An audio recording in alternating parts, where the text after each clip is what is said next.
Resource कैसे allocate होते हैं? इनिशियली जब हम जो बेसिक अजम्पशन है हमारी वो क्या है, सबसे कुछ रिसोर्स एलोकेशन की मेथड्स हैं मगर कुछ लिमिटिंग अजम्पशंस हैं। लिमिटिंग अजम्पशंस क्या हैं? Splitting of activities will not be allowed. वो क्या होता है कि आधी दीवार बना दो, उसके बाद उतार के इसको फर्श डालने पे लगा दो, फिर इसे वापस ला के दीवार, तो वो जो एक्टिविटी का स्टार्ट और ये पूरी एक्टिविटी थी एक इसको यहाँ रोक दें आदि पे और फिर आप इधर से बी शुरू कर दें, तो इसका मतलब ये है कि और फिर इधर से वापस ए शुरू कर दें। तो ये ऐसे नहीं होगा। अगर ये 10 था तो ये 5-5 नहीं होगा। इसका कुछ स्टॉपिंग टाइम होगा, फिर इसका कुछ स्टार्टिंग टाइम होगा, फिर इसका स्टॉपिंग टाइम होगा। तो ये तकरीबन आपकी 12 से 13 पे चली जाएगी activity. Instead of activity can not be switched on switched off. चल पड़ी है तो आप मजदूर से बात करें ना जो घर बनाते हैं कि यार पहले इस कमरे का प्लस्तर कर दो। नहीं, हमारी चाल चल रही है, हम एक तरतीब से आ रहे हैं, एक सामान घोड़ियाँ जो स्कैफोल्डिंग मटेरियल तरतीब से लेके आ रहे हैं। ऐसे नहीं हम करेंगे जिग जैग। वो मजदूरों की ज़बान में उसे कहते हैं कि हमारी चाल ख़राब हो जाती है। क्यों? क्योंकि उन्होंने एक प्लान किया होता है कि आज इस कमरे से इस कमरे में जाएंगे, इस साइड से इस साइड पे जाएंगे, तो इसमें 6 घंटे लगेंगे दोबारा क्रिएट करने में पूरा जो स्ट्रक्चर है। अगर इधर से उधर लगाएं, उधर से इधर लगाएं, तो उनके दिनों का फ़र्क पड़ जाता है। तो वो भी इवन एक इलिटरेट मजदूर भी जानता है कि स्प्लिटिंग नहीं हो सकती। आप उसे कहना आधा प्लस्तर छोड़, इसके बाद आप फर्श बना, फिर दोबारा चल जाए, इसके बाद दरवाज़ा लगा दे, इसके बाद वो कहेगा भाईजान माफ़ करो, ऐसे नहीं घर बनेगा। You need to follow a sequence. तो बेसिक असम्पशन इज कि splitting will not be allowed. Long term cases में कर सकते हैं हम, बड़ी एक्टिविटीज़ में कर सकते हैं, मगर फिलहाल हमने शिक लगा दी। इसका मतलब अगर वो एक्टिविटी शुरू हो गई है तो ख़त्म होगी तो अगली।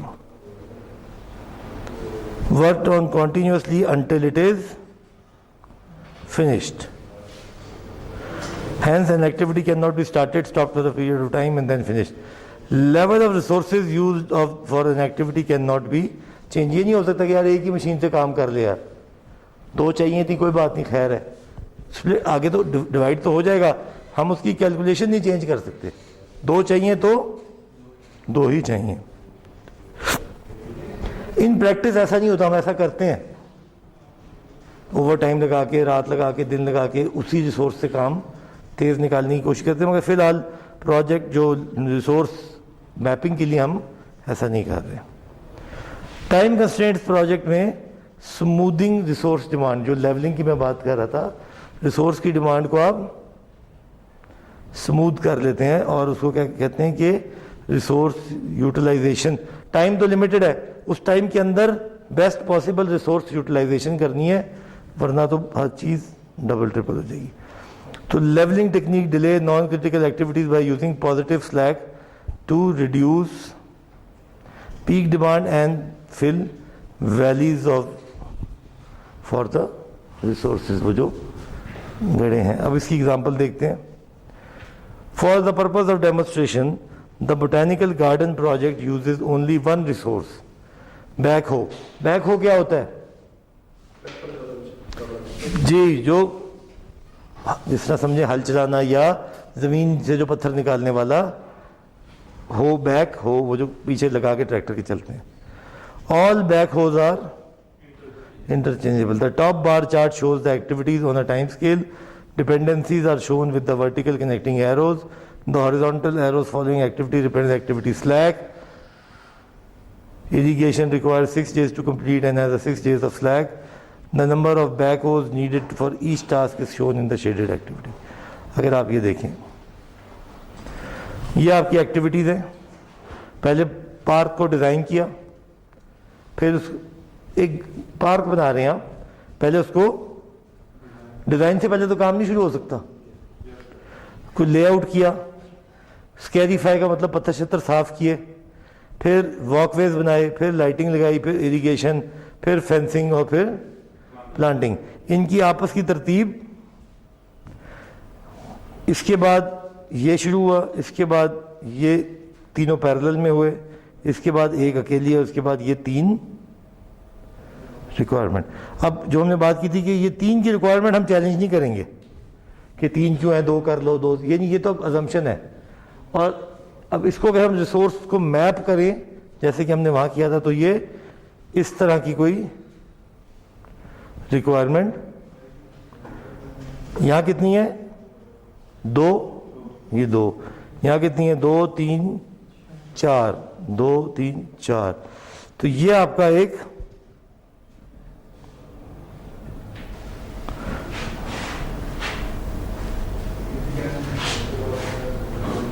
ये आपकी प्रोजेक्ट की। अब इसमें गुंजाइश किधर है, इधर है और इधर है। इसको उठा के अगर हम ये वाली एक्टिविटी कहाँ लेके जा सकते हैं, पीछे लेके जा सकते हैं। पीछे तो ये टेक्नोलॉजिकल कंस्ट्रेंट वायलेट हो रहा है, यहां से ये, इससे पीछे तो नहीं जा सकते। अब ये वाली भी आगे नहीं जा सकती, क्योंकि अगर ये इसके साथ इसको आगे लेके जाएंगे तो ये भी आगे चल पड़ेगी, क्योंकि ये क्रिटिकल पाथ पे है।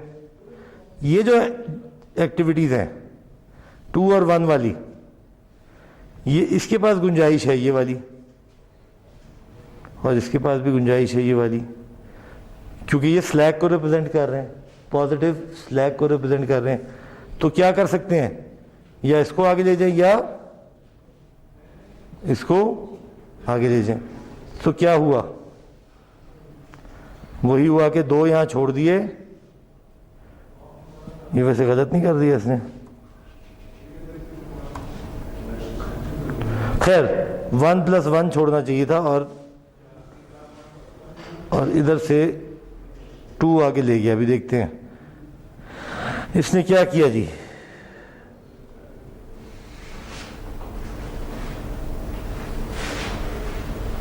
Okay, because this project is declared time constraint, the goal will be reduced to reduce the peak demand for the resources and thereby increase the utilization of the resource. A quick examination of the early start resource load chart. This is called early start resource load chart. Early start के मुताबिक ये map हुआ है। Suggest only 2 activities have slack that can be used to reduce the peak. Fence and walls. Fence and walls कौन सी हैं, ये एक fence है, एंड वॉल्स एक ये वाली है।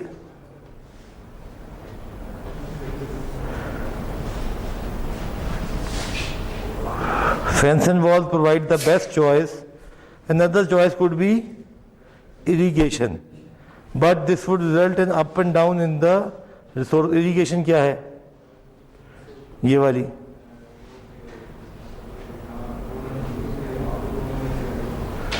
इसको अगर आगे ले जाएंगे तो क्या होगा, 1 आगे चली जाएगी, तो क्या होगा, पहले यहाँ 3 फिर 2, अप डाउन, रिसोर्स फिर फ्लक्चुएट कर रहा है, या तो ग्रेजुअली इंक्रीज करे या ग्रेजुअली डिक्रीज करे, अप एंड डाउन ना हो। So the choice will probably center on the activity that is perceived as having the least risk of being delayed. तो fence and wall is outside something, तो उसका the smoother resource load chart shows the result of delaying the fence and wall activity. Fence and wall को आगे ले गए, note the differences in the resource. जब ये आ गया फेंस एंड वॉल, ये 2 उसके आगे, ये इसकी ये थोड़ा सा ये गलत लिखा हुआ है, फेंस एंड वॉल पे 2 थे तो ये 2 आगे जाने चाहिए इकट्ठे, और यहाँ पे 2 लिखना चाहिए और यहाँ 1 1 होना चाहिए, मगर खैर एनीवे। तो टोटल रिसोर्स क्या हुआ, शुरू में 2 चाहिए, फिर 3 चाहिए। अगर यहाँ 3 चाहिए होते, फिर यहाँ 2 चाहिए होते, फिर 3 चाहिए होते, तो आप पहले 10 हफ्तों के लिए आप 2 मशीनें ले लें, फिर 10 से लेके 24 तक 1 मशीन और ऐड कर लें। So now you have a better resource load planning. The important point is that resource needed over the life of the project has been reduced from 4 to 3. In addition, the profile has been smoothed, which should be easier to manage. The botanical garden project scheduled reached 3 goals for smoothing. The peak demand was reduced. Resource over the life of the project has been reduced. Fluctuation have been minimise. 3 इससे फ़वायद हुए हैं. एक तो fluctuation थी पहले, ये देखें, और पीक डिमांड 4 पे जाती थी, अब वो 3 पे आ गई है, और ओवर द लाइफ साइकिल ये बेहतर हो गई है. The later improve the utilization. Resources backhoe are not easily moved from location to location. They are cost associated. So इसी तरह पीपल मटीरियल मूव नहीं करते. लेवलिंग की डाउन साइड क्या है? फवायद तो हमने गिन लिए कि रिसोर्स लेवल करने से बहुत फायदा हो रहा है. What is the down side? नुकसान क्या है इसका? जब हम स्लैग खाते जाएंगे, ये आगे पीछे कैसे हो रही है? स्लैग को खा रहे हैं. जब स्लैग खा गए पूरा, तो वो नॉन क्रिटिकल एक्टिविटी अब क्रिटिकल बन गई. So the downside of the leveling is loss of flexibility that occurs from reducing the slacks. The risk of activities delaying the project also increases because slack reduction can create more critical activities or near critical activities, pushing leveling too far for a perfectly level resource profile is risky. Every activity becomes critical. तो आपको पता होना चाहिए levelling अच्छी चीज़ है, मगर इसका पूरा प्रोजेक्ट आपका नियर क्रिटिकल पे पहुंच जाएगा. The botanical garden example gives a sense of time constraint problem and smoothing approach. However in practice the magnitude of the problem is very complex. इतना आसान नहीं होता. Manual solutions are not practical. Fortunately, software packages available today have very good routine for resourcing project resources. Typically, they use activities that have more slack to level. कि अगर 10 slag है तो 5 खा भी गया तो फिर भी स्लैग मौजूद रहा. Because they pose the least risk. So, resource levelling से आप एक और आप प्रोजेक्ट का रिस्क बढ़ा रहे हैं. अगर स्लैग खत्म हो जाएगा तो उसका रिस्क एक्टिविटी का बढ़ जाएगा. सो दिस वाज द कि टाइम नहीं चेंज किया आपने, स्टार्ट स्टॉप एक ही है प्रोजेक्ट का, टाइम लिमिटेड है, उसके अंदर आपने एडजस्टमेंट्स की. तो in a time constraint project you can resource level to improve resource utilization. Time नहीं चेंज कर सकते. अब अगला आता है जी रिसोर्स कंस्ट्रेंट प्रोजेक्ट कि नंबर ऑफ पीपल या equipment is not adequate to meet the peak demand. So उस पीक डिमांड को एडजस्ट करने के लिए हमें आगे या पीछे करना पड़ेगा. Resource scheduling problem is a large combinatorial problem. This means even a modest size project network with only a few resources type might have several thousand feasible solutions. A few researchers have demonstrated the optimum mathematical solution, but only for small networks and very few resource types. The massive data requirement for large problems make pure mathematical solutions like linear programming etc. impracticable. The alternate approach to the problem has been use of heuristics. Heuristics क्या होती है? Rule of thumb, empirical rules, कानून to solve problems. अब वो heuristics क्या है?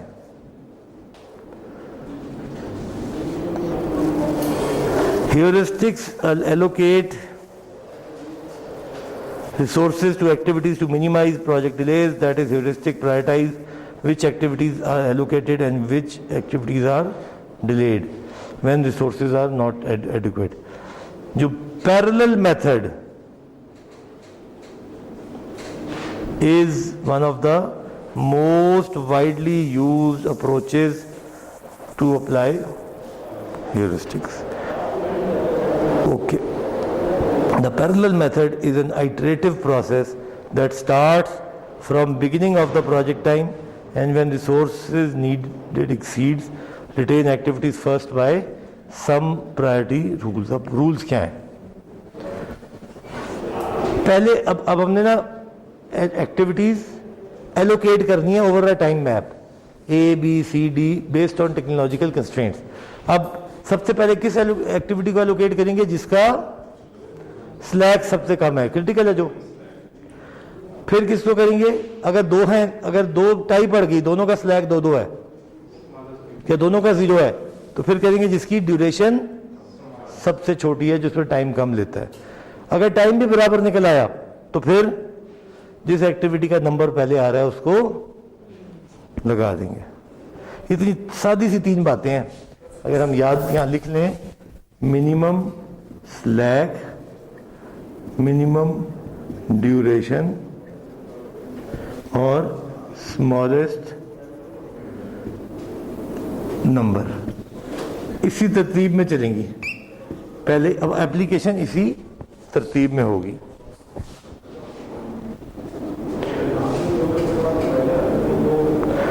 So अगर if in a period 5 3 activities are eligible to start, they have the same early start and require the same resources, the first activity placed in the schedule would be the activity with the least slack.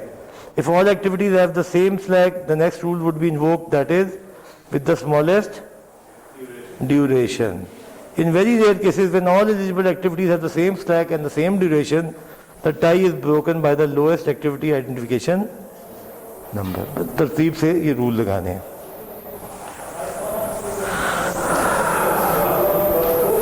When a resource limit has been reached, the early start for succeeding activities not yet in the schedule will be delayed. ये हम करके दिखाते हैं आपको.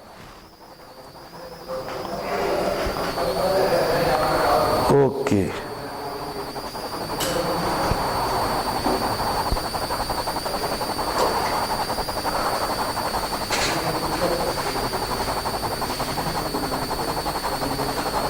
The procedure is demonstrated next. See figure 8-4. The shaded area in the resource loading chart represents scheduling intervals. Resource loading chart देखते हैं. ये आपका नेटवर्क है, ठीक है. 12 पे कंप्लीट हो रहा है प्रोजेक्ट, ऐसी है. और जो डॉटेड वाली हैं वो क्रिटिकल बात है.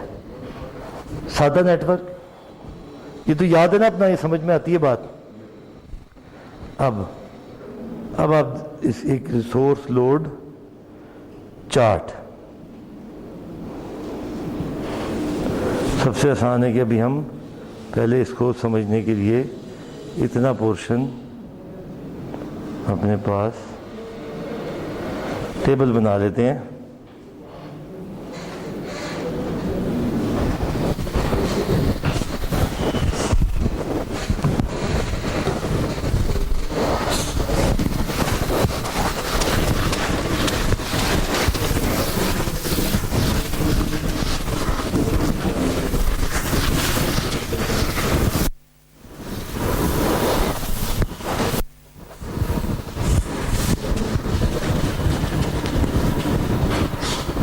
चलें जी.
देखिए ज़रा,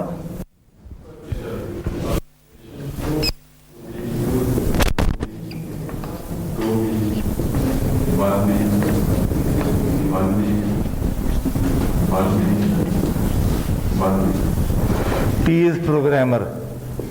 Okay, duration 4, 2, 2, 4, 2. Early start, late finish, slack. Early start, late finish, slack. इधर से लिखा सकते हैं।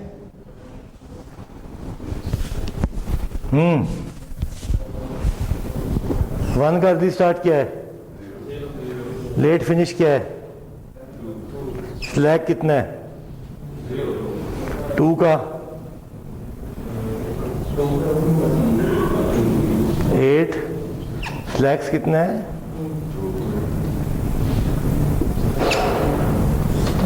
लेट फिनिश क्या है, नहीं 10 होगा ना ये तो।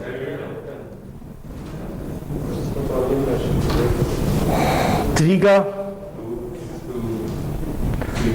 2, 6 और 0, फिर क्या होगा 2, 10 और 4 क्यों होगा, 2 और 10 होगा ना, 6। फिर परेशानी हो रही है वो ये याद करें, अर्ली स्टार्ट लेट फिनिश। हाँ जी, 5 का 6 का 7 का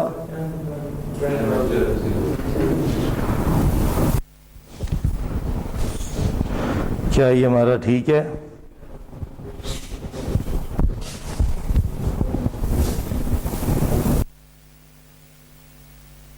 ठीक है जी। अब ये कुछ भी नहीं है, रिसोर्स लोड चार्ट, सिर्फ एग्जिस्टिंग जिसको जितने रिसोर्सेज चाहिए वो इसके आगे मैप कर दिए हैं। 1 को कितने रिसोर्सेज चाहिए, फ्रॉम लगा दिया आपने, ठीक है। इसकी ड्यूरेशन कितनी थी, 2, स्लैक कितना था, 0, तभी अर्ली स्टार्ट और लेट फिनिश ड्यूरेशन से मिलके बन गए। अब इसको देखें, 2 को रिसोर्सेज चाहिए, ड्यूरेशन कितनी है 6 और स्लैक कितना है, तो 8 हो गए डब्बे, और स्टार्ट हुआ 2 से और खत्म हुआ 2 से स्टार्ट हुआ और खत्म हुआ 10 पे। मगर हमने अर्ली स्टार्ट पे ये प्लग कर दिया और आखिरी 2 डब्बे जो हैं वो ये स्लैक को शो कर रहे हैं, ठीक है। इसी तरह इसको भी किया, इसी तरह इसको भी किया, इसको किया, इसको किया, सारे आपके। ये कहां से पता लगा मुझे कि ये इकट्ठे स्टार्ट होंगे, फिर ये स्टार्ट होगा, फिर ये मुझे अर्ली स्टार्ट से पता लगा। और मैंने काउंटर चेक कर लिया अपने, क्योंकि अर्ली स्टार्ट इन दोनों का कॉमन है ना, ठीक। जिसका अर्ली स्टार्ट यानी इन तीनों का अर्ली स्टार्ट कॉमन है, इन 2 का अर्ली स्टार्ट कॉमन है, तो नजर आ रहा है आपको। ये तो अभी कुछ भी नहीं हुआ, अभी तो गिवन को आपने मैप किया ऊपर, और क्या पता लगा, एट एनी इंस्टेंट 2p 5 5 4 4 4 4 1 1 1 1 जो आपके सामने लिमिट थी, the programmers are limited to, तो रिसोर्स की लिमिट आ गई 3। अब जो 4 पे जा रहा है उसको आगे होना पड़ेगा, 3 से ऊपर नहीं जाना। टोटल स्कोर 3 है, तो आइडेंटिफाई हो गया कि ये देख लें, ये सारे जो है ना ये ओवरलोड हुए हैं, इतना रिसोर्स है नहीं, तो इसको सेट करना पड़ेगा। ठीक है, अब हम चलते हैं यहां से।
ठीक हो गया जी। अब 1 पहला रिसोर्स कौन सा एलोकेट हो सकता है? पहली एक्टिविटी कौन सी लोड हो सकती है जिसका अर्ली स्टार्ट 0 कितनों का है? एक ही का है, तो बस सीधा सीधा से लोड कर देते हैं। तो क्या करेंगे, ए को 1 को अर्ली स्टार्ट इसका क्या है 0, तो इस अभी हम इस पॉइंट पे स्टार्ट कर रहे हैं। तो हमने देखा कि 0 किस किस का है, एक ही का है, तो कोई ह्यूरिस्टिक्स कुछ लगाने की जरूरत नहीं है, एक ही ड्यूरेशन 2। तो हम लिख देते हैं सोर्स कितने चाहिए 2, ए यहां पे खत्म होगी। ये वाली जो एक्टिविटी आपकी 1 लोड होगी। अब हम कहां खड़े हैं 2 पे खड़े हैं। अभी कोई क्योंकि ये अपने मुताबिक मैप हो गई है तो कोई डाटा में चेंज नहीं है।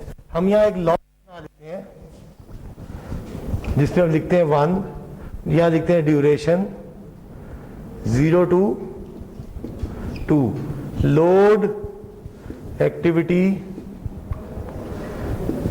1। अब आ जाए 2 to 3 पे। इस मौके पे क्या करेंगे, कौन कौन एलिजिबल है?